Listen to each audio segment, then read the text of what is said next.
Hey guys, I wanted to do a different type of video today.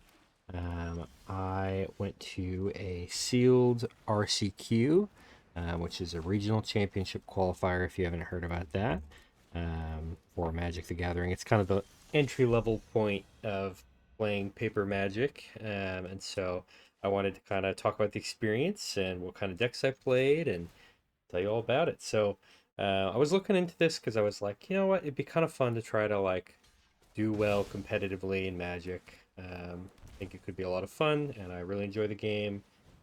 I feel like on a good day, I can probably be good enough to do it, but I think most of the time I'm probably I don't think I've played enough to play super well under that kind of pressure. It's a little easier when you're playing arena than when you're in person with paper. But I wanted to give it a go, so I went into a local game store and played some sealed RCQ, or I guess it's called limited RCQ. Basically, how it works is you go in and everybody there gets a sealed pool.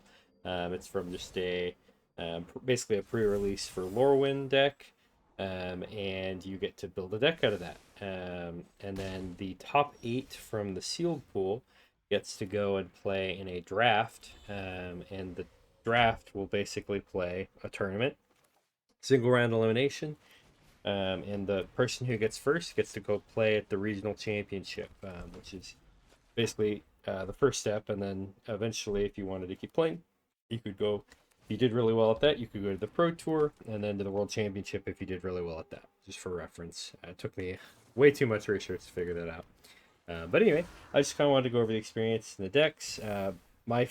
During the sealed part, I had to build a certain type of deck. If here's my deck, it's in front of you here. I basically ended up with so many white rares that I ended up kind of being forced into a Kithkin strategy. I didn't really have any other cards that worked well, but I wanted to go over the deck list because honestly, it was kind of a wild deck. I was surprised at how much synergy I got together in my deck. So um, let's go through it. So it's kind of reorganized itself here. So I will reorganize it the way I like as we talk. But basically, what I like to do is I like to go for about 17 creatures. And then 6 cards that do other things, usually a removal, a combat trick, or something else that can be powerful, like card draw or something like that. So the creatures we got that really made me want to build this deck. First of all, we got Figure of Fable, which is a crazy card in this deck. It's pretty average, I would say, at best in like a constructed format. But in limited, having a 1-drop that can grow into something bigger as the game goes on and eventually get protection from each of your opponents is really strong. That gets rid of all of the instant sorcery removal they could have for it. They basically won't be able to target it unless it's like a board wipe, or something like that. So Figure Fable is a really solid piece of this. The other pieces, of course, I had 2 Eclipse Kithkin. Great card draw for Kithkin, and it drops a 2/1 body on the board. Um, we also got Brigade Khan's Heart. We got 2 copies of this card, which was insane. This card is just an engine by itself. It's a white bomb in the format. It does so good. And the fact that I got 2 of them in one sealed pack was absolutely insane. And to back it up, I got 2 Adept Water Shapers, which just let me be aggressive and create all these indestructible creatures. And it's honestly, yeah, it's a really powerful card. I actually ran one of these in my constructed version of the deck, which is why I was so excited about the idea. Um, because it works really well. It's nice to have. It protects your attacking creatures. It's great and limited. And a 3/4 for 3 mana is already a really good body. So those were kind of what I built the deck around. Other creature cards I ended up with were Virulent Emissary. Nice to have some Death Touch, a 1-drop that, you know, it can stop blockers or it can stop attackers, and it can gain me life, can be very valuable. Burden Stoneback for a little bit of protection. We have a Dundalin Weaver, which lets you get stuff back from your graveyard. We had Dawn's Light Archer, which could catch people off guard sometimes. Noggle Robber for a little bit of ramp. We had Gallant Foul Knight, which honestly usually was a finisher for me, or piece that I could put down that would basically make it to where their blocks are very difficult. And then Stoic Grove Guide, a good 5/4 body that can turn into a 2/2 after it dies. Another great finisher we had was Prisma Basher. Lets us basically grow everything. I'm mostly a 2-color deck, but if I ever played this card and I had a Stoic Grove Guide on the field or a Noggle Robber, it could turn into, you know, +3/+3 or +4/+4. I think the most I got off was +3/+3 in a game. But it ended up working really well. We also had a copy of Kithkeeper. I don't know if I ever even got to the point where I could play this card. I maybe played it in one game, and I don't think it ended up winning me the game or anything. It's pretty decent in this deck, but it's not like amazing. The flying is really what makes it pretty solid. Didn't work super great for me because I was pretty low to the ground, wanted to just hit things really hard. For other stuff, I didn't have great removal in this one. I had Liminal Hold, which is pretty solid, but the rest of the stuff really wasn't great creature removal for the most part. I added these Unforgiving Aims because a lot of the times one of the struggles with this deck would be flying creatures. Ended up not needing them a ton for that. More often, I would either create an elf or destroy an enchantment, like an opponent's Liminal Hold or something like that. I also had Everstrike's Gift, which makes flying. It can come back from the graveyard, which actually came up a couple of times. If they removed it, I could bring it back and then play it again on another creature. And then we had Guiltleaf's Embrace, which is a great protection spell. I use this for a combat trick as well because I can buff up the creatures by 2 power to get a kill off. And I never got to use this card. I liked it in my head. There was one game where I made a misplay, and I could have used this to potentially make a comeback, but I don't think I would have come back either way. But this one didn't really come into play. I wish I had gone with a different card in this slot. But it's not a bad card. I don't think it's too bad in this deck. But and then I got 2 lands that are pretty viable. Eclipsed Realms lets us, get all the colors of mana for a certain creature type. Most of the time I want to aim or name Kithkin with this. There was one game where I ended up basically stuck on white mana, and I had my Adept Water Shaper in hand, and I actually ended up naming white, naming Merfolk because I could play that card, and it let me put a bunch of aggro into play, and I ended up winning that game because I cast both of my Adept Water Shapers. My opponent ended up removing the first one, and then I top decked the other one, and I just was able to play it because of this Eclipsed Realm. So really happy with that play. That was fun. And then I had an Evolving Wilds to also help me set up my mana base. But yeah, so how the games went. My first game I played, I don't remember what my opponent was playing exactly, but it was a white, green, black deck. And I ended up just being really aggressive, really fast, and they weren't able to keep up with. I ended up going 2-0. And funny enough, I'll get to this, but remember this opponent because it'll come up later in the video. But basically, it ended up being a pretty quick game. They didn't play bad or anything. They just ended up drawing not what they needed, and I ended up winning that first game. The second game I played, I ended up losing. They ended up with a card called Winnowing. So this card, pretty solid card. It doesn't help me with the sacrifice. I ended up in it because they could cast it. They could pick which creature. So if I have even one non-Kithkin on the field, they would just pick that card, and I would have to sacrifice everything else basically. So they ended up beating me in one game with that. And then that one game I told you about was in that one where I think in the third game I could have potentially won with the Spry and Mighty if I hadn't made a misplay where I blocked with a creature that I could have targeted with this and gone down to like 1 HP and then cast this. Instead, I blocked a different way that was technically better on board, but because this was the only thing in my hand, I should have blocked the other way. And I ended up basically throwing that game. And I probably still would have lost that one because I was very much on the back foot, but this could have saved me. And then The second game, because I lost in three on this one, was the one where I ended up with double Adept Water Shaper off of the Eclipsed Realm, which was a really fun play. I was happy with that one.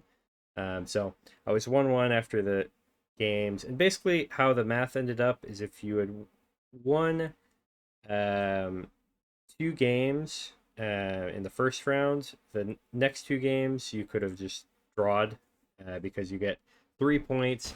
Basically, how the math works out, you end up basically to where you can just draw with your opponent, and you can both end up in the draft. So most people are drawing after the first two games. If you won the first two, I didn't have that luxury, so I went and played the game three.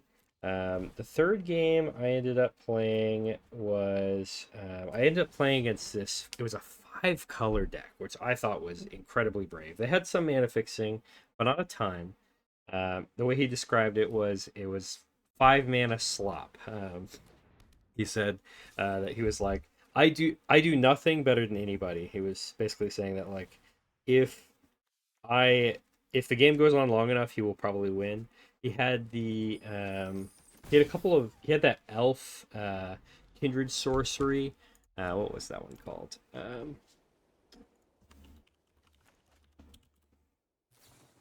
Tristan's Command, which played really well in his favor. And then he also had the elf that could like get elves back from the graveyard, which was it was a 2-color card, I think. The Morkant's Loyalist. And so he was basically using that to cycle through the elf card, and that was a really cool combo. He had a few other like really strong cards, but basically he beat me in the game one with that, and then I ended up winning the next two games because I just aggroed him out. He mentioned that to me, and I thought about it. I was like, you know what? I really need to be playing for the aggressive plays. So I did it, and I ended up winning in game three. And then basically the way the math ended up, I decided to draw the next game and go get some food because I was really hungry. But the next game, as long as I drew, I was confirmed a spot in the draft. If I had lost my game, I would not have probably gotten in the draft, or there was a chance at least that I wouldn't have gotten in the draft. Um, so I didn't want to risk that.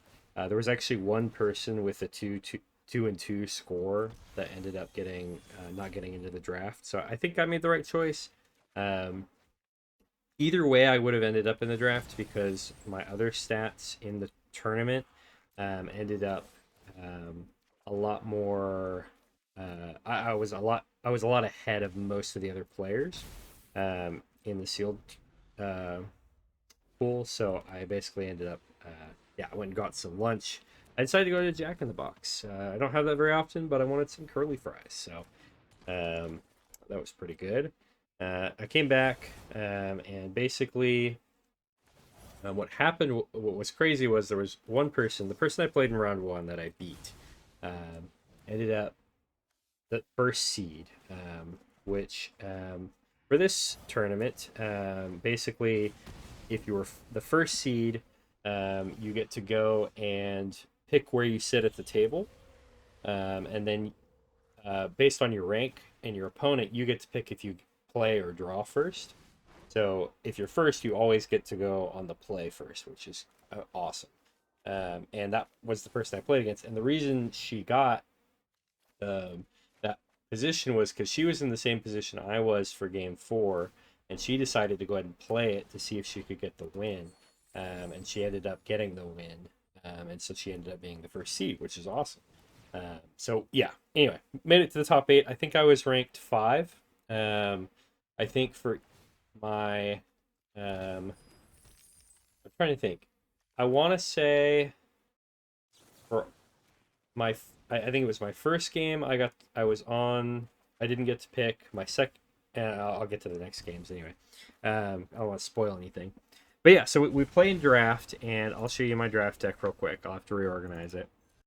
But basically, the first pack I pull, I felt, I think it was, I had this in my first pack, the Sapling Nursery, and I was like, oh crap, I gotta play for green.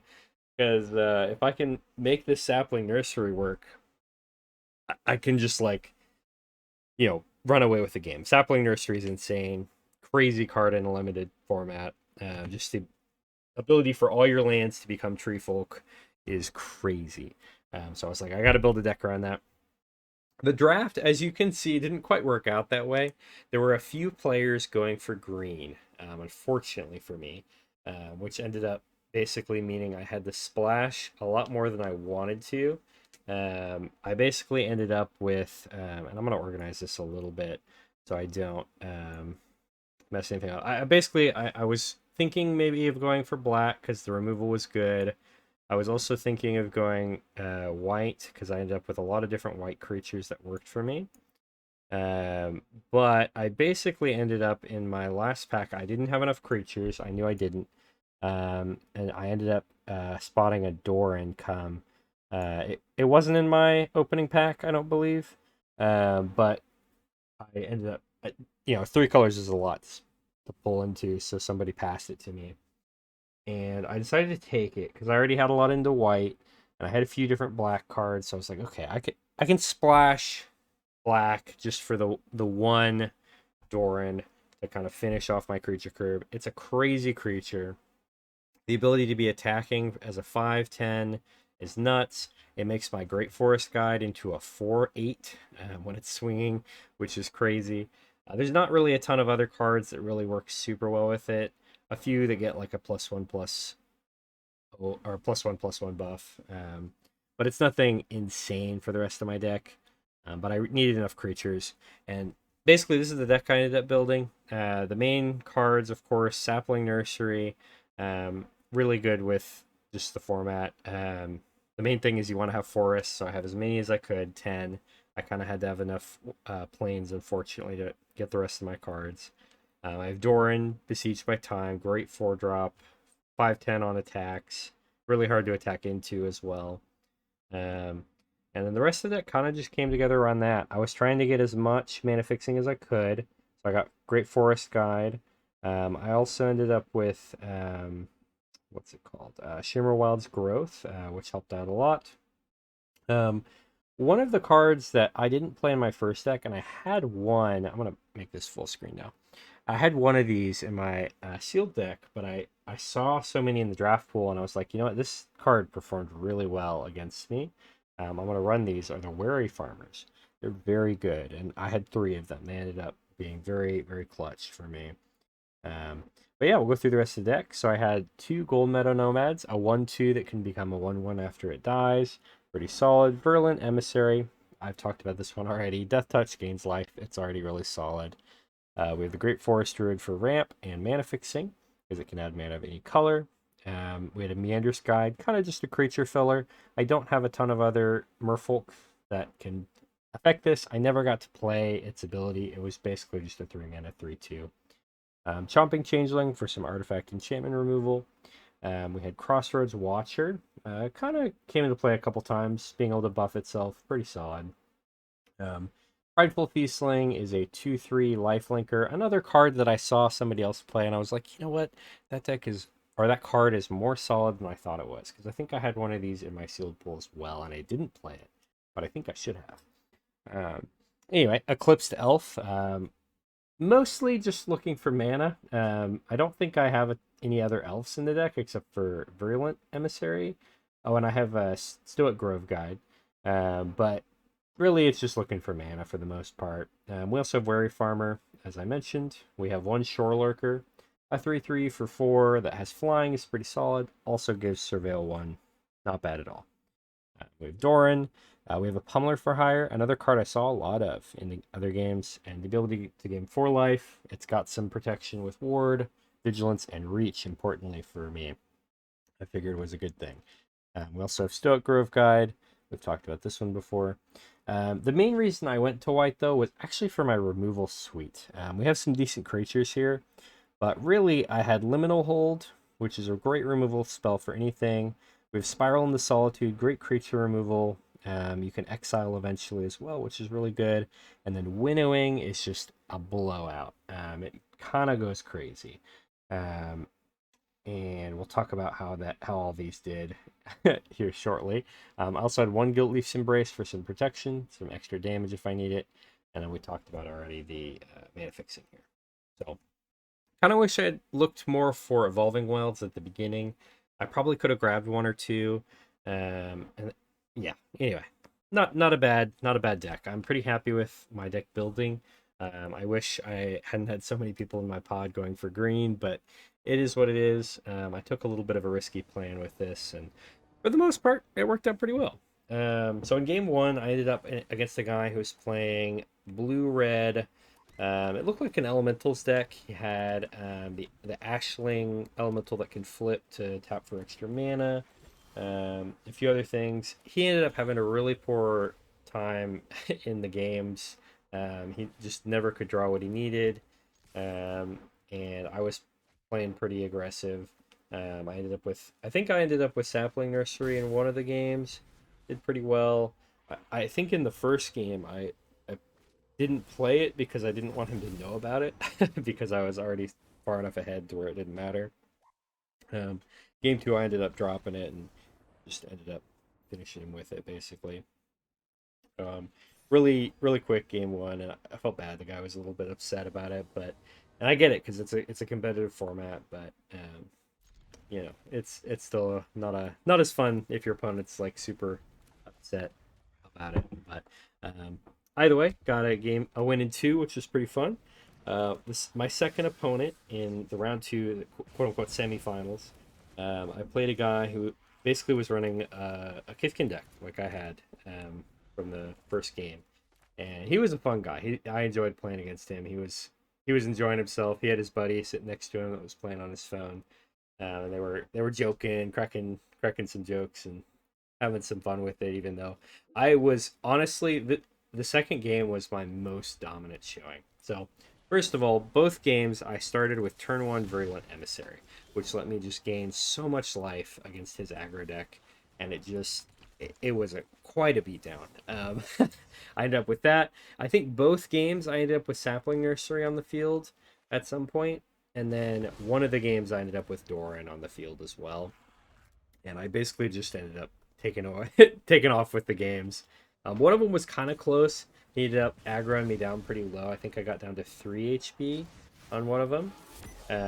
But I ended up just being able to survive long enough basically to take over the game past his aggro plan. And yeah, had a lot of fun with that game. That seemed like a cool dude, and just a great time. And then so basically, I made it to the finals, which was really exciting. I was super excited. And guess who the finals I was up against? That same girl that I beat from round one and got the first seed. She ended up winning all of her games and made it to the finals with me, which was crazy. So we get into the finals. Game one, I do not. I probably shouldn't have kept my hand. I didn't have the right mana for what I needed, and I got beat down. She had a lot of like really big creatures with -1/-1 counters on it, and just removing those for value. It was really solid. She ended up playing. So there were two cards in her deck I wanted to kind of show you. One of them, I don't even know if it's an arena, but I'll have to check. So I'll put not collected. We'll do Lorwyn first to show the first card that she ended up with that just like ruined my life.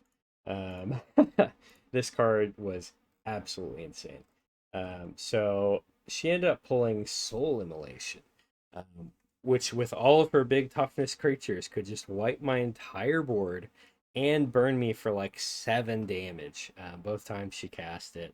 She ended up casting it in game one as well as in game three, and it's such a strong card in limited if you have the big toughness creatures that you need to like make it work. And so she was in a Boros colors deck as well, by the way. The other card she had, I don't know if this is in arena, so I'm gonna look for it, but it's called Doran's Gate. I'm in the wrong colors right now. So I'll show it on screen. It's not an arena. But basically the card reads, that you can prevent all combat damage that would be dealt to attacking creatures that you control, which is really good for limited. She told me after the game too that she ended up getting that. Somebody passed that card to her. They had that in their pack. Must have had some other bomb that they wanted, but they did not grab the Dolmen Gate, which kind of blows my mind. It's not Doran's Gate. It's Dolmen Gate. Let me try to type it right. Dolmen Gate. Ah, it is an arena. Okay, so this is the card, Dolmen Gate. Prevent all combat damage. This is actually the same art too that she drew, and it really pretty art. I love it. But really good card. So we ended up playing in 3 games.